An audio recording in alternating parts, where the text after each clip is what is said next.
காதலை ஏற்க மறுத்த கல்லூரி மாணவியை வீடு புகுந்து தாக்கி பெற்றோரை கத்தியால் குத்த முயன்ற இளைஞரின் வீடியோ வெளியாகி அதிர்ச்சியை ஏற்படுத்தியுள்ளது.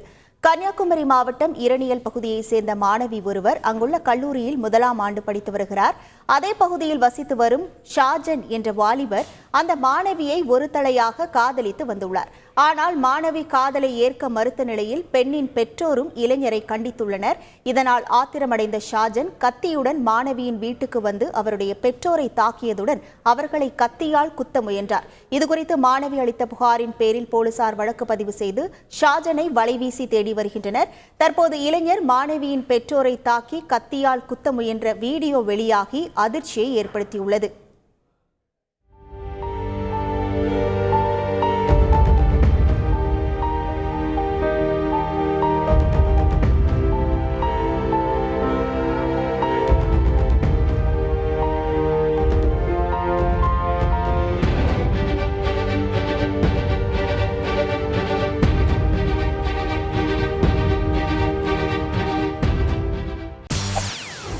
செய்திகளை உடனுக்குடன் தெரிந்து கொள்ள உடனே சப்ஸ்கிரைப் பண்ணுங்க.